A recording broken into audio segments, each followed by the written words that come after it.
Like all other businesses, 2020 was difficult for Williams Advanced Engineering. However, soon after the lockdown, we joined the UK ventilator project alongside other defence organisations. This required us to learn and adapt quickly, just as we do on the racetrack. So we worked collaboratively and virtually to deliver this life-saving project. The resilience and agility that we demonstrated in that year has put us in good stead, and therefore we're well placed to have a really positive 2021. During the pandemic, we realised that we had already actually achieved our ambition. There has been a transformation within IPC where we have moved from that transactional-based supplier to a solutions provider partner. And this has entailed significant investment across capital expenditure and training our people. And as a result of this, during 2021, we are already seeing growth in our high-value exports. The future is okay for IPC, and we will emerge out of this crisis stronger, more resilient, and more prepared for the restart of aerospace.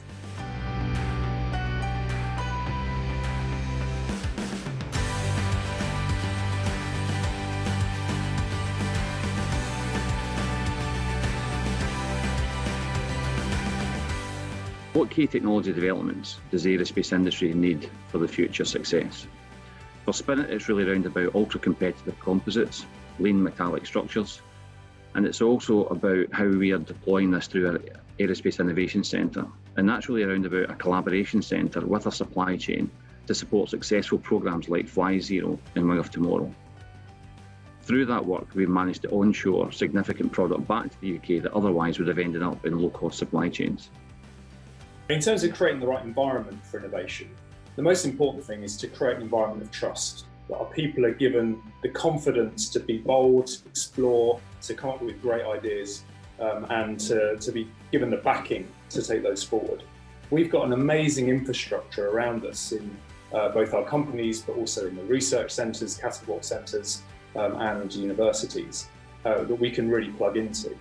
For GKN Aerospace, our priorities are sustainability and enabling our customers and inspiring our customers through fantastic technologies that are going to enable a step change in sustainability of aviation.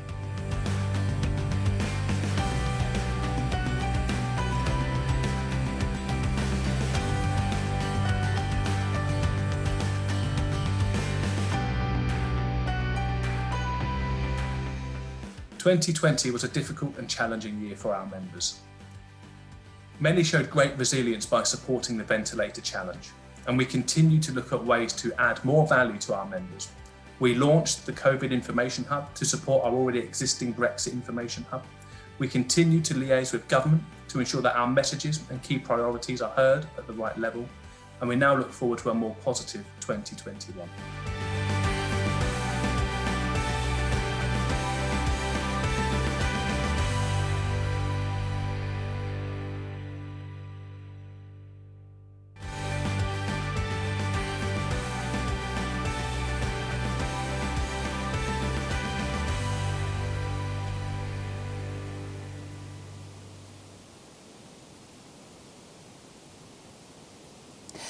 Thank you for joining us at ADS Live 2021. I'm Katherine Bennett, Senior Vice President at Airbus, and for the past 2 years I've had the honour of serving as ADS Vice President for Aerospace. We are now joined from the Department for Business by the Secretary of State for Business, Kwasi Kwarteng. Kwasi, over to you. Thank you very much, Katherine. It's really good to see you again. And of course, I'm delighted to be speaking to aviation aerospace professionals. Those of you who know me will appreciate that ever since I was elected as MP for Spelthorne in 2010, 11 years ago now, remarkably, aviation aerospace has been a big interest of mine, certainly as a political subject, an issue, and also critically as something which drives not only economic growth in this country, but is at the cutting edge of innovation. And more particularly as a constituency MP, I know that the sector provides really wonderful employment opportunities across the country for all of our people. I think it's a great sector to be in. As Secretary of State, I just wanted to pick up on a remark that I think one of the last contributors made in the video, that he wanted, and I noted it down, that we have a more positive 2021, and I couldn't agree with that more. If we look at the last year, it's been a really difficult year for the sector. It's been a really difficult year for the country. But I think aviation, aerospace has really been very badly affected by the pandemic and by the fact that the global economy was effectively shut down for much of 2020. But I think that there are three good reasons why 2021 will be a much stronger year, in my view, than 2020. And I think these three reasons are all things which the sector can be supportive of, perhaps, but also glad that firstly, we've got a vaccine rollout that's been successful and actually promises that gives the prospect of reopening the economy in the summer, in June of this year. The second issue, which dogged us for years, actually for 5 years, was the whole Brexit debate, where people were coming and going. People were talking about no deal. They were talking about a second referendum. We had 2 general elections. We had a hung parliament. All of that, I think, has been put to an end, really, with the free trade agreement that we negotiated with the EU at the end of 2020. Now, that doesn't mean all the problems have gone away. There are still ongoing conversations, negotiations, shared ideas. There are ongoing issues. But if you look at the broad direction of where we've come from in 2016 till now, I think the Brexit issue is much less uncertain. Now we've got an actual deal than was the case for most of that time between 2016 and the end of 2020. And the third reason, which I'm particularly hopeful about, is the fact that we now have a 10-point plan that the Prime Minister introduced, published, if you like, at the end of last year in November. And off the back of that, mutually reinforcing it, was, of course, the Energy White Paper, which I played a part in as the Minister of State for Energy at the moment it was published, and for the 18 months in the run-up to it. I think net zero, I think that the decarbonisation agenda does pose challenges to the industry, but it also represents an opportunity. I think the direction is clear. I think we're very interested in developing sustainable aviation fuel.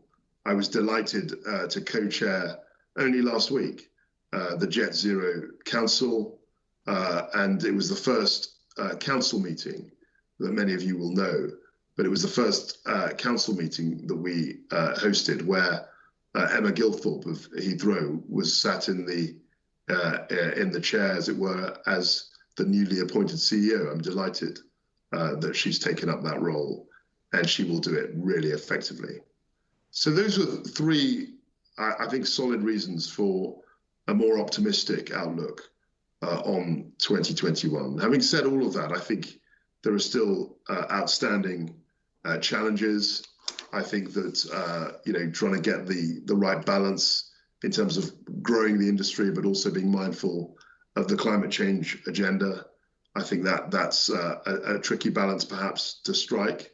But I'm sure that with the goodwill of many people around this virtual table in this virtual meeting, and also great effort from people, leaders like Katherine and others, I think we can get a very good rapport and come up with some really good solutions in terms of climate change.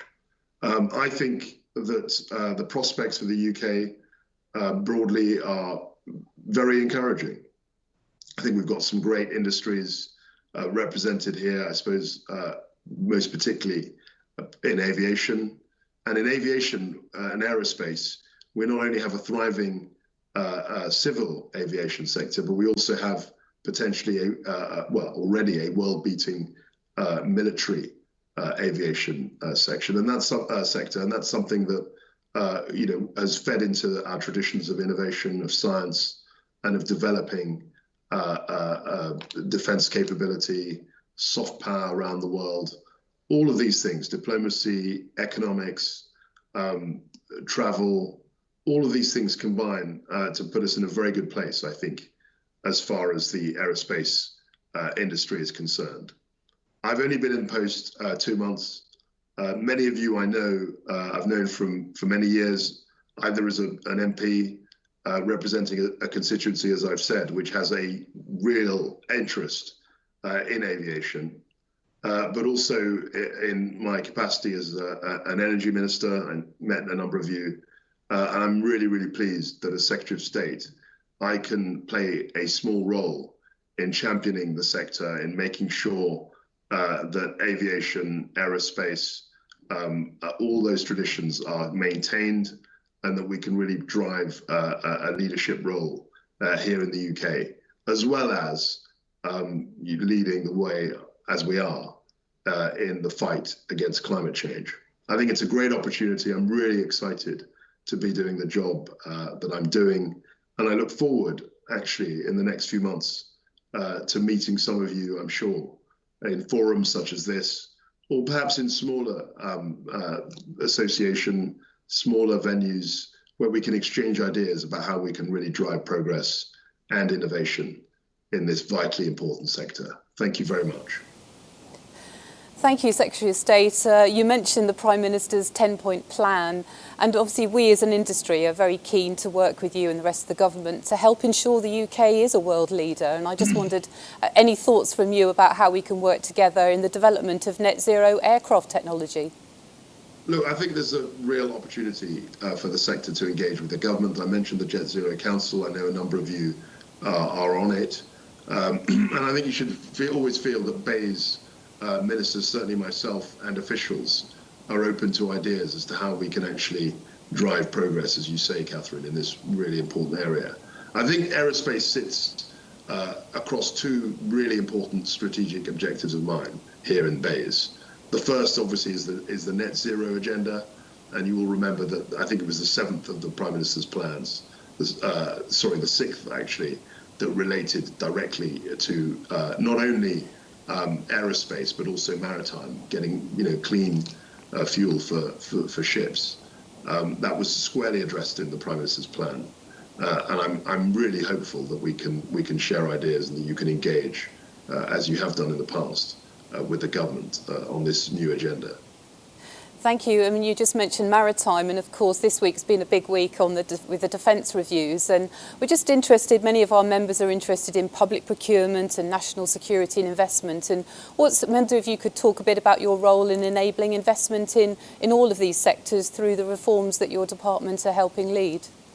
So I think that one thing that we've done in government over the last 18 months, 2 years, is really point the way, I think, on net zero.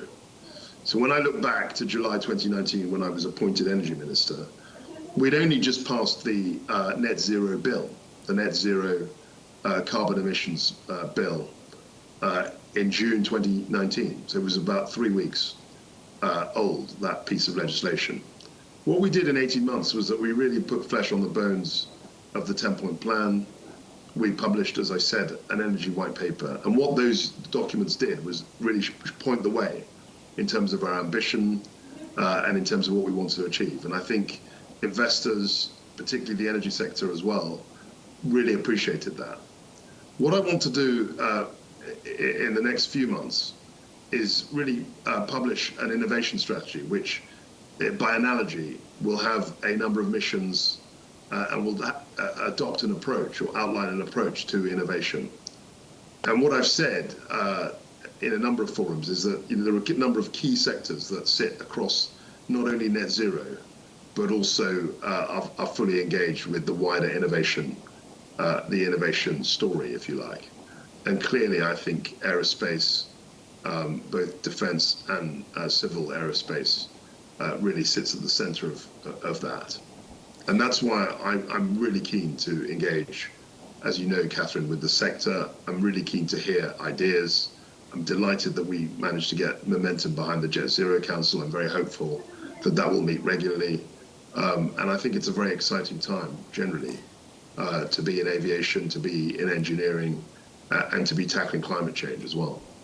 Well, thank you, Kwasi, for joining us today. You said you're looking forward to meeting us in person, and you're always welcome to visit our sites outside of London. We've got plenty all around the UK. Good. We look forward to working with you to deliver our shared ambitions for the net zero future and rising prosperity in every region of the UK. Absolutely thank you right. so much for joining us, Kwasi. Thank you. Thank you, Catherine, and see you soon. Thank you. Bye.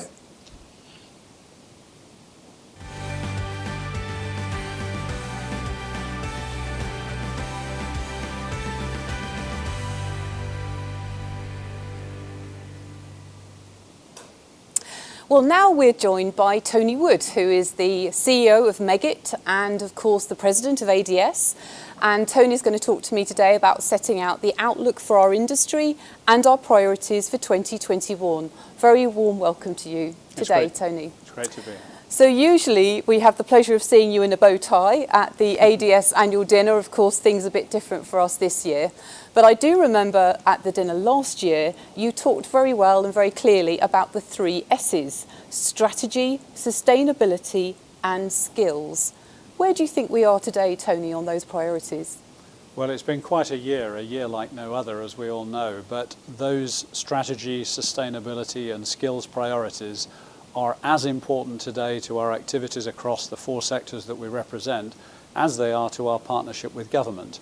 I would put forward to our members that the real focus is how do we accelerate. We have to find a way to build back, how to restore growth and how to accelerate some of the ambitions that sit behind those relatively simple 3 priorities, but which are huge areas for us. On strategy, we're an innovation and technology-led industry. We always have been. How do we accelerate some of the activity to accelerate research and technology investments in the sector? How do we accelerate the industrialization benefits of the work that we've been doing in partnership with government to find better ways of realizing some of those great designs? And how do we find a way to enable the spillover benefits that go to the wider base in the UK of all of the products in service and the support and services that they're provided with over many, many years. So very important on those 3. I'm going to sneak in a 4th if I can today, and that is the focus now is all about how do we restore growth. So how do we essentially get strength back in as the 4th S? And strength is about getting this partnership with government. Many of our civil aerospace businesses particularly, even though they've benefited from some exposure perhaps to defence and security and space sectors, it's the damage and the battering really that civil aerospace has taken over the last year that we have to emerge from. And that is our focus with government as to how do we build that partnership to restore strength coming out of this pandemic. Well, we're of course hopeful for what the future will hold. However, we have faced significant impacts as an industry. Just wondering, Tony, if you could tell us your perspective about the events of the last year, which has been pretty tough for us all. Yeah, I mean, it really has been a tough year for the country and for all of the 4 sectors that operate. Trying to keep businesses running as has been shown by remarkable resilience and adaptability on the businesses that have kept their doors open, kept supporting the armed forces and the customers that have obviously continued to fly with freight and a lot of global activity still continuing. But I think I want to start really with 3 thank yous. I mean, the partnership with government across all businesses, not just our sectors, has benefited from the focus on furlough support, the focus on loan support, and also specifically in our defence and security sectors, obviously the announcement of the defence reviews and the increase in spending of about 10% over the next 4 years. So some good things have been done, but my real concern is that we've been reminded of the fact that the world is not a level playing field, and the actions taken in France, in Germany, and also latterly in the United States, with a specific focus within those actions on support and funding for aerospace, is something we really do need to conclude and find the way forward on in the UK. But I think the most acute focus is how do we get the world flying again? And the government have been working, Department for Transport, for quite some months now. We're expecting, obviously, to hear in the Global Travel Task Force exactly what the conditions are going to be to provide a sustainable network, an opportunity to start travelling again as soon as possible. And that really is what our civil aerospace members really need most. Absolutely, we need to get people flying again. And of course, you mentioned the UK's place in the world and the importance of our sectors in that global industry. How does aerospace fare? Well, ADS represents some 375,000 employees across the UK in all of the sectors we operate, and about 250,000 of those are in aerospace and defence. And it's an amazing industry. Some 90% of that activity happens outside of the southeast of England, and 65% of the defence activity is happening again in the Midlands and in the north of England. If you ever wanted a bullseye for an industry to focus on the levelling up agenda, this is very much it in terms of where the employment sits. But the concern is that I've been in this industry for several decades now, and a decade ago the UK sat at number 2 in the world in civil aerospace, about a 17% market share. That number today, as we exit the pandemic, is around 12%, and our position is now 4th, behind 2 of our European partners who've just crept ahead, sitting behind the United States.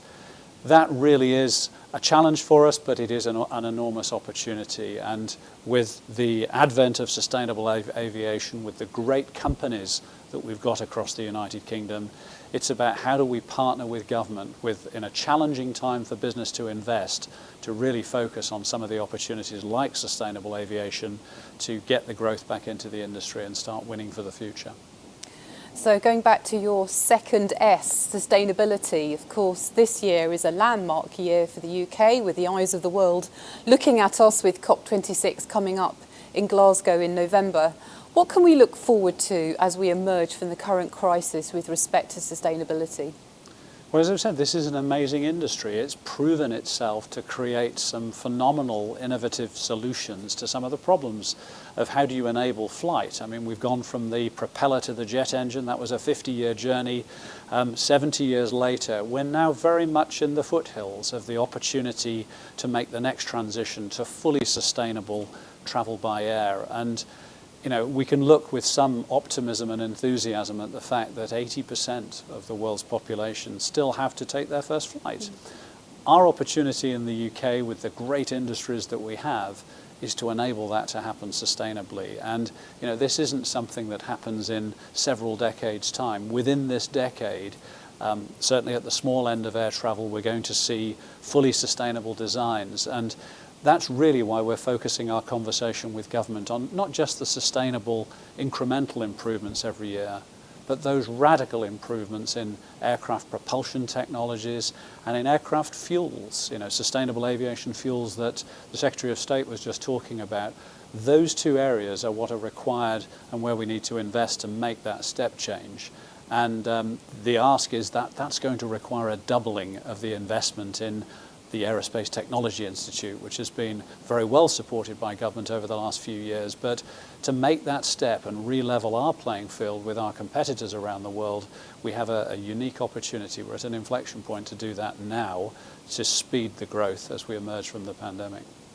So if we can now move on to defence and security. Of course, this week has been busy, as I just discussed with the Secretary of State, and we've got Deborah Haynes speaking a bit later on in this session. So we see great potential related to the defence and security sectors. And what do you think the recent announcements, Tony, on defence spending and the government's integrated review that we heard about this week, what does that really mean for our industry? So there have been some really important announcements in defence, and whilst there are always areas that we'd like to see slightly better levels of investment or more focus, I think primarily the fact that defence spending for the next 4 years through the Defence Spending Review has been committed, has been increased by around 10% per year. That's a big plus. Secondly, the integrated review that emerged earlier this week has really 3 important points that we in ADS and across industry have been pushing for.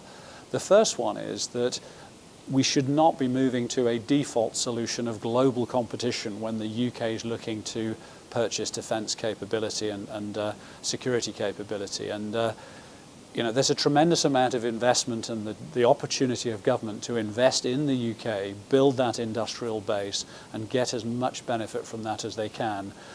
So very encouraged by this move away from default competition. Secondly, encouraged by the focus on R&D. That is the core of all of our industries, but very much in defence. And thirdly, actually something that we've seen other nations do very effectively, but a move back to a focus on government-to-government-led export activity. And that's one big area where the UK has shown in the past how good it can be. So very positive on that. We still have an armed forces network in the UK that are going to be spending some £85 billion across our industry over the next 4 years, and we really would like to see some of those new principles that are laid out in the integrated review coming to fruition. So we'll be monitoring that carefully, but I think some good news there that we can focus on. And of course, some of the announcements on defence also included space, as you just mentioned. So really key area for ADS, a cutting edge of technology, very exciting developments, and an opportunity for our country and for government and ADS to work together. Could you tell us a bit about the plans ADS has for our members in this sector, in the space sector? Yeah, well, as you rightly say, space is absolutely an increasing focus for the UK, as laid out in the Prime Minister's National Space Strategy, which was also something we were asking for. There are hundreds of companies that ADS represents that have activities in the space sector. The government's showing real commitment, not just to their investment in OneWeb, for instance, on the satellite side, but also a commitment to get launch capability for space, which is something that really will take us forwards. But it's a critical sector, and ADS is going to be increasing its focus and standing up a board to make sure that members get the proper representation there, and that we get better access to around £300 billion worth of activity across the UK, economic activity, that's underpinned by, for instance, the satellite activity, which is obviously a very key part of the space sector. So increasing focus for the future in space. Well, thank you today for joining us, Tony. It's been amazing to listen to you. And let's remember your 4 S's. So we've got strategy, sustainability, skills, and all-important strength. The topics we've discussed today are some of the most important for the future of our sectors and the economy. Thank you very much. Thank you.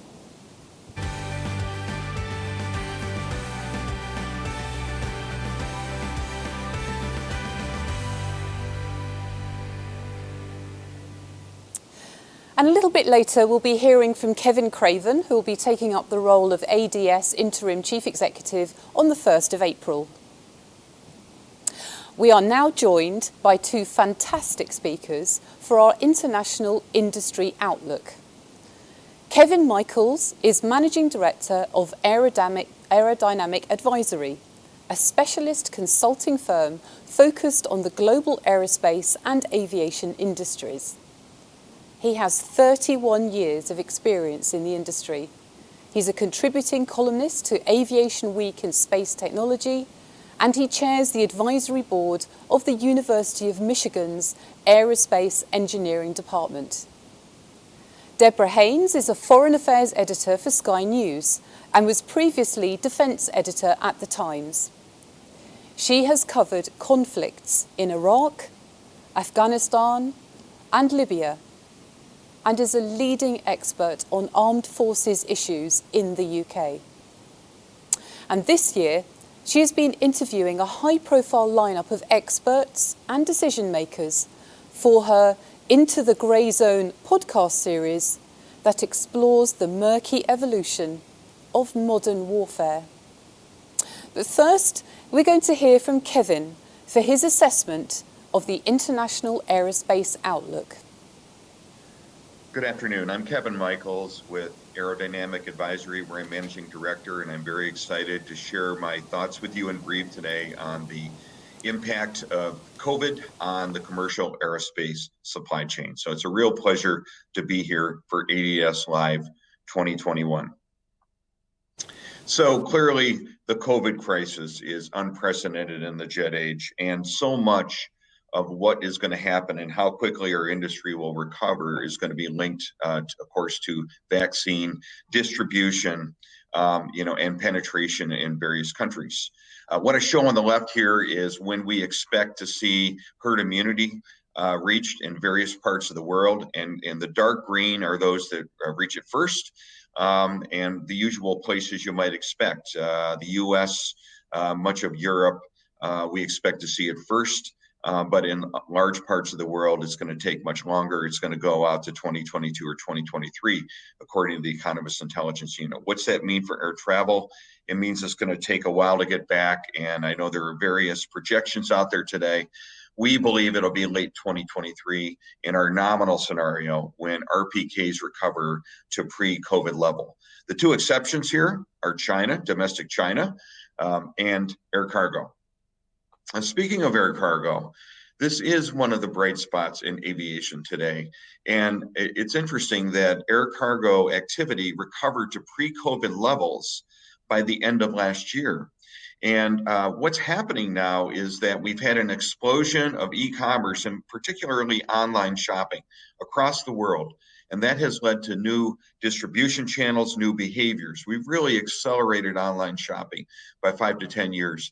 It turns out that the supply chains that support people like Amazon favor air cargo over slower and less expensive transportation alternatives like maritime.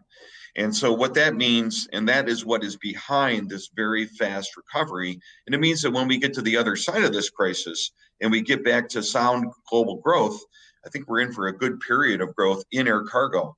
There are about 2,000 cargo freighters today in service. And it's interesting, in normal times, air cargo accounts for maybe 12% of airline revenues. Last year, it was 30%. So definitely one of the bright spots in our industry today for these 2,000 freighter aircraft. Now, when will we see production get back to pre-COVID levels, as we're all in the supply chain today? And our belief, and this is a production forecast and not a delivery forecast, is we were producing almost 1,900 jetliners and turboprops before the crisis. And we've dropped off by more than half last year, as you all know. We believe it will not be till 2026 or 2027 till we reach pre-COVID levels. And I think what's more important, and especially for British aerospace, is the mix of aircraft. And we will see a shift away from twin aisles to more single aisles. So this means aircraft like the 321neo are going to benefit. But we're going to certainly see less production in the A350 XWB and 787 and so forth. And that is a real challenge, of course, for Rolls-Royce. And I needn't elaborate that to this conference. So we will see a shift mix favoring single aisles in the years ahead, but it's going to take 4 to 5 years to get back to pre-COVID levels. Now, what about the supply chain? The OEMs in this period are deleveraging, and they're shifting away from vertical integration, which was one of the predominant trends in recent years. And so we're seeing in Europe OEM deleveraging, where Airbus terminated plans to vertically integrate on the A320neo geared turbofan nacelle. Airbus has recently stated that they consider aerostructures to be core, but it's certainly clear that this inevitable push for more and more and more vertical integration at Airbus, and at Boeing, as I'll touch on in a minute, is ending. Rolls-Royce clearly is deleveraging. It's no secret to all of you, with plans to sell more than 2 billion sterling in assets. And of course, ITP Aero is one they've announced publicly. They also recently are trying to sell Bergen, their maritime diesel subsidiary, which is being held up now politically. That's a Norwegian company. So we'll see where that one goes. And of course, Bombardier moving out of third-party aerostructures, selling Short Brothers to Spirit Aerosystems, and that is another example of OEM deleveraging. Boeing, of course, has been very public in its vertical integration. It's set up a number of businesses within Boeing. Vertical integration is diverse as avionics to flight controls, of course, Boeing built an actuation production facility in the UK. But they're looking at auxiliary power units, interiors, aerostructures, propulsion systems. And I think really Boeing here is going to recalibrate its whole vertical integration strategy. The pendulum probably swung too far. And I think it's very, very ambitious plans that were in place before COVID are definitely being recalibrated. Now, what does this mean for the supply chain? If you're a tier one supplier, meaning you're a system supplier, or you're maybe a major aerostructure supplier like a Premium Aerotech or a GKN, what does it mean? I mean, like OEMs, the tier ones are going to purge underperforming and non-core assets. A great example of this is Triumph exiting aerostructures. I think we'll see avionics and system suppliers. They are the least vulnerable in this big downturn, given their market diversification and aftermarket exposure. So they're seeing the least pain in all of this. Aerostructures and interior suppliers that are tier ones are seeing the most pain, and they're under significant financial distress and are right-sizing, shuttering some facilities, cutting back capacity. In some cases, they're even insourcing to keep capacity utilization up. Cash-rich tier ones and holding companies, as well as private equity, will be active in merger and acquisition. And of course, we recently saw, and this is not completed yet, but Eaton announced its intent to purchase Cobham's Fuel and Air Division. This is airborne refueling. And Eaton, of course, is a diversified industrial company that is doing very well in automotive and other industrial sectors, and aerospace is a small portion of their revenue. They're generating a lot of cash right now, and they see this crisis as an opportunity to grow their position. And I think for sure we're going to see the blind pursuit of scale without synergies really go away. And one of the announced mergers before the crisis was Woodward, an actuation and fuel system supplier, and Hexcel, a carbon fiber prepreg supplier. Absolutely no synergy here. And they thankfully called off this merger. But I do think there is one important point as we think about tier ones. You know, Boeing, which has been, at odds with its tier ones as part of its Partnering for Success 1.0 and 2.0 initiatives.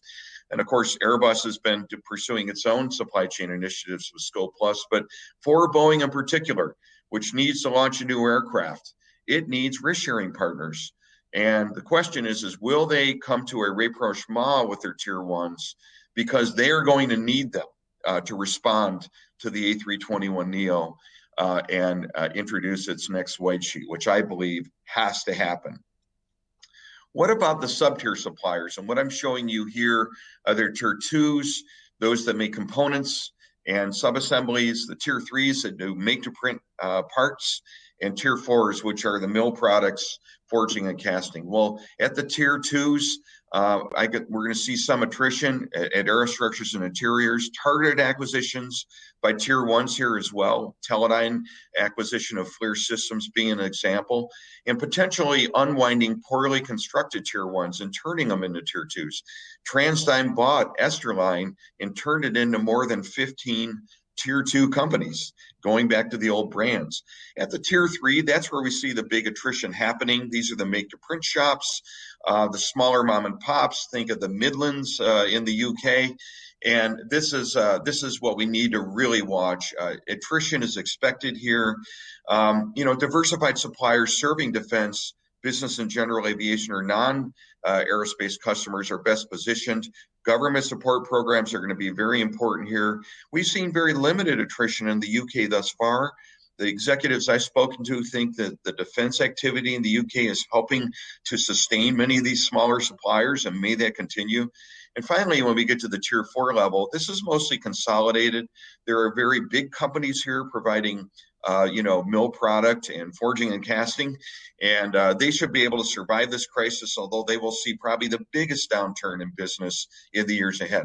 So those are my comments in brief, and I look forward to your questions at the end of this session. Thank you very much. It's been a pleasure. Well, thank you, Kevin. And as you said, we'll come back to you for more questions. Thank you for your expert insights, in particular, the detail on the situation of the international supply chain. So now I'd like to introduce Deborah for her assessment of the outlook for UK defence following the publication of the Integrated Review and the Defence and Security Industrial Strategy. Over to you, Deborah. Thank you very much. I apologise, I don't have any nice fancy graphics, I'm afraid, to complement what I'm saying.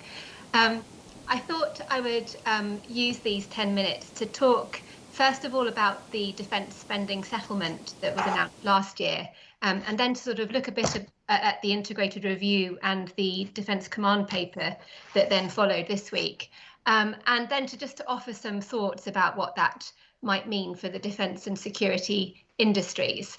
And obviously I'm talking from the perspective of a journalist, so as expert as that can be, I obviously don't live and breathe the industry in the same way as the people listening. So hopefully you'll bear with me on that front.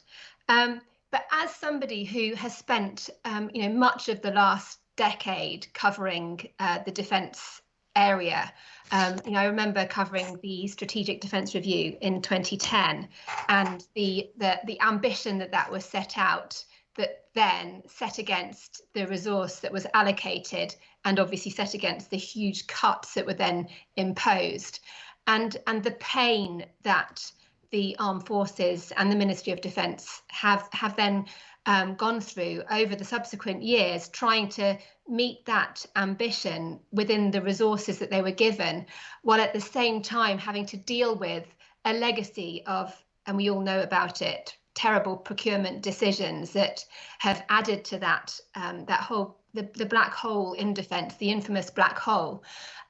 It was a big moment, I do think, last November when the government finally announced a settlement for defence that at least gives them the chance, gives commanders and the civil servants the chance of the kind of radical transformation that they do talk about in their ambitions and in the doctrines that have been published.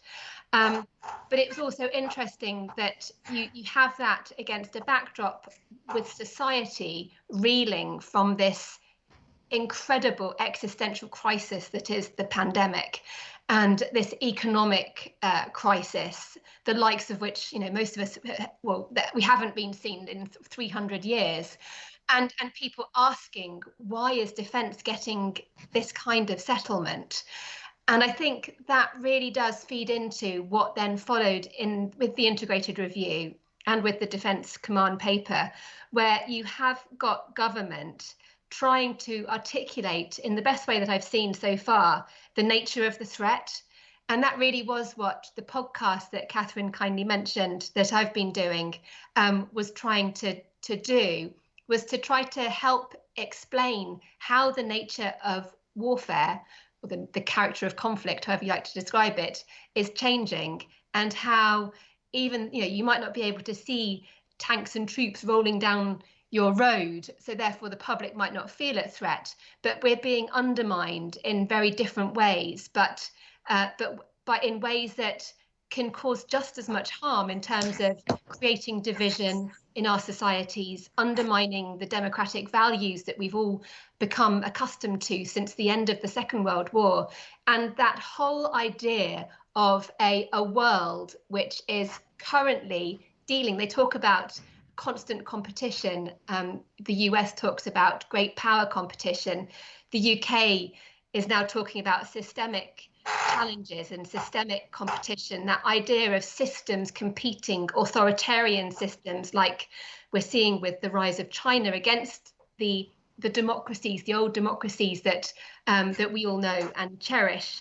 And so I really think that the Integrated Review helped to explain why defence needs more money. And then the command paper does sort of go some way to set out this new structure. But it does leave a lot of areas unanswered, which does create concern and risk, because while it's brilliant, everybody understands the threats, everybody understands that the armed forces are hollowed out after decades of underspending and poor procurement. And so while it's absolutely true that when you're looking at future war, it's all about digital technology and the information age, how you can use long-range precision fire, the idea that drones and cyber and space are going to be fundamental, and you need to be able to harness all of those capabilities in order to be credible. But the idea that mass no longer matters in the way that military commanders have always talked in the past about how the critical importance of mass, I do wonder whether that's a bit of a worrying risk that we're taking. And I wonder whether people, the people that have drawn up these papers obviously understand that the UK can't afford to equip credibly the mass that it might like.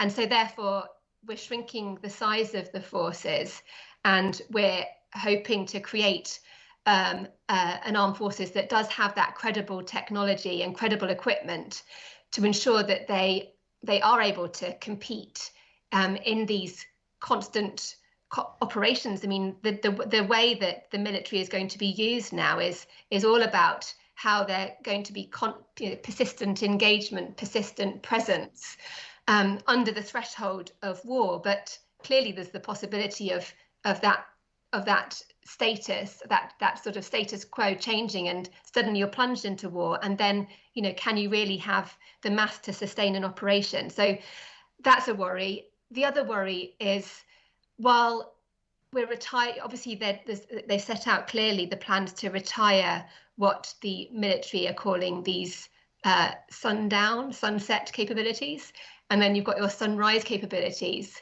There's obviously a gap right now, isn't there, where you don't have those sunrise capabilities yet. However, you are absolutely getting rid of the sunset ones because they've frankly been, basically redundant for a long time. They just haven't officially been knocked off the tally of your arsenal. And so there is a real period of risk right now. And I haven't seen anywhere really set out about how that risk is, how grave a risk that is and how that can be managed.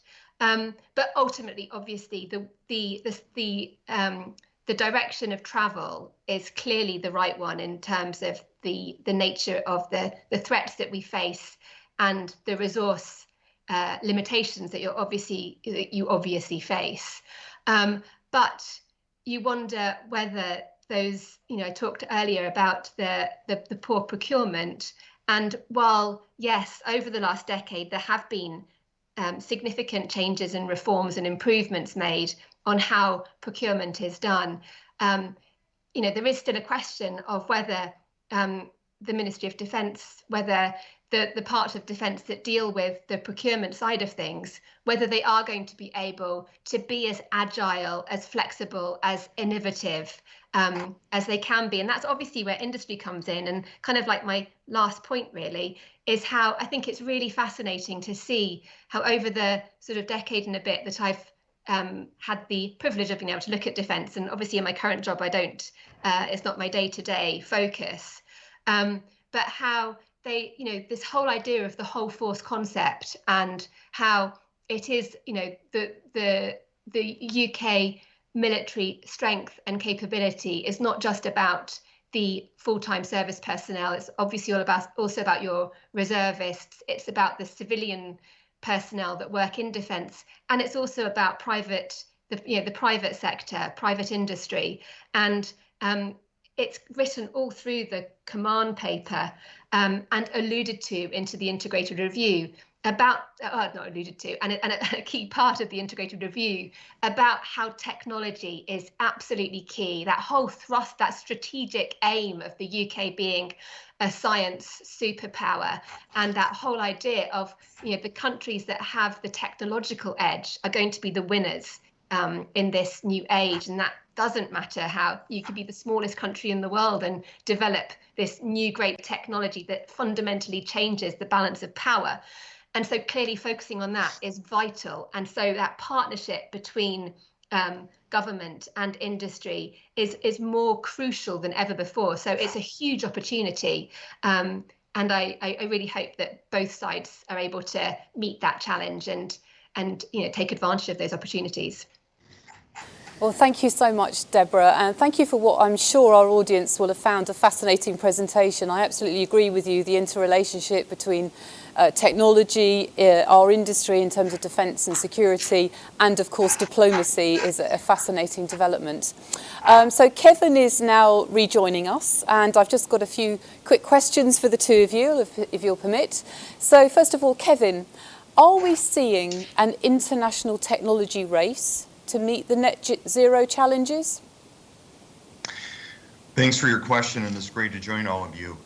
My answer might surprise you. I think the answer is no. To have a race, you need more than one competitor. And right now, it looks to me as if Europe is just bolting out ahead and pursuing decarbonization extremely aggressively. I don't see the same commitment from Boeing. Airbus is clearly becoming the thought leader, along with Rolls-Royce, in this area.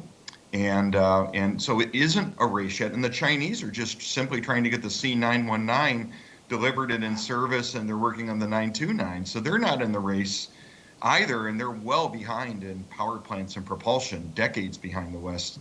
So I don't see them making a case. So I think we're gonna have to watch the US. Will the Biden administration get more involved? It's certainly more committed to the environment. It's rejoining the Paris Accord, but I don't see the R&D money flowing in at this time. It's a one-person race, and that's Europe.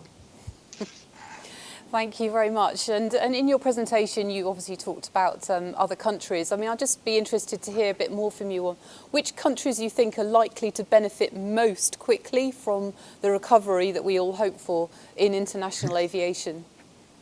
Yeah, absolutely. And international travel, as Tony discussed earlier, is really suffering. So he asked me what countries are going to benefit the most in no particular order. But if you look at countries like Singapore and the UAE, which are air travel hubs, which have built their economies around aviation, a huge deal. The UK down 84%, international travel down 84%. It's absolutely critical, of course, to the UK. And I think that's going to be, the UK stands to benefit, let's say more than France and Germany, by the return of international travel. And you've got countries like Italy that are heavily dependent on tourism. And until we get travel up and going, it's going to take some time. One other point I would make is that we need to watch business travel. I think most people believe that leisure travel will recover, and it'll recover fast once the vaccinations get distributed. But we need to watch business travel, and in particular, intercompany travel. And that is an area where you will see a reduction, a structural change in the amount of travel for within companies. Thanks so much. Now passing to Deborah. So of course, we've talked a lot about the Defence Review, some big announcements this week. How different and how much of a development is it from the 2015 version? Oh, that's a good question. Well, first of all, at least it's at first glance, it looks like it's more of an affordable ambition. Like the 2015 one was clearly from the outset. The money they were talking about, remember, it was all built, a lot of the assumptions were built upon these efficiency savings, which seemed like crazily ambitious. So at least there is actually new money coming in, which is like, and it's true, it is the biggest increase since the Cold War, although that's balanced against lots and lots of cuts. But it's fundamental changing in terms of the nature and the culture of the way that armed forces are used. There's a lot more emphasis about smaller numbers of troops being deployed globally, and about that need. And they talk about how they must be able to operate under the threshold. And that kind of language just was absent from the 2015 review. So there's really been this evolution of thinking in terms of the nature of the threat and how our forces are going to be used. And finally, you're actually having concrete talk about the carrier strike group and how it's going to be, actually physically finally deployed operationally, which clearly is also a core part of the strategy. You talked earlier, Deborah, about the sunset and the sunrise. Obviously, we always know the sun rises every morning. But of course, let's talk about climate change.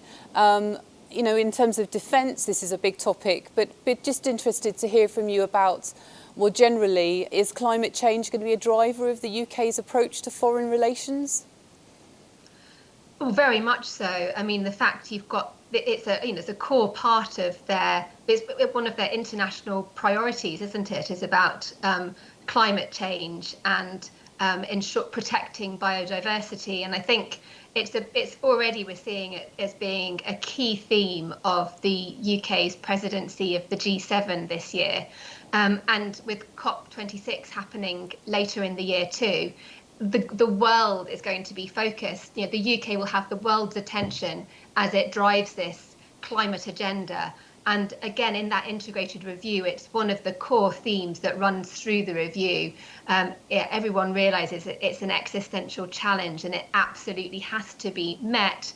And that also plays into the UK's, what did the Foreign Secretary called it, a calibrated approach to China, which drew kind of a few angry groans from some of his backbenchers. But that idea that if you want to get serious in terms of tackling the challenge posed by climate change, you absolutely need to have China's cooperation. And so that obviously needs a relationship with China and not just the adversarial one that some might prefer. Well, thank you very much to both of you for joining us and sharing your expertise, and obviously listening to Deborah's podcast, and we'll learn a lot from all Kevin's analysis and work you do. Thank you for the work you do to support our industry.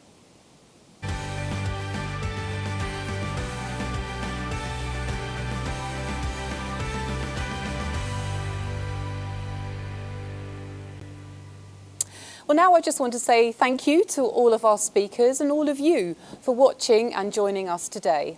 I'd also like to give a special thank you to our sponsors, Meggitt and BAE Systems. Finally, I would now like to introduce Kevin Cragin. He's Strategic Partnerships Director at Serco. Kevin will take up the role of ADS Interim Chief Executive at the start of April, succeeding Paul Everett. Thank you, Catherine, for hosting ADS Live today, and thank you for all of your work as ADS Vice President for Aerospace. Many thanks also to Deborah, Kevin and Tony. I hope those watching have really enjoyed the discussion and found it interesting and insightful. ADS Live and Security and Policing held earlier this month are important opportunities to bring our industry communities together and share views and challenges. This has been a difficult 12 months across our industries.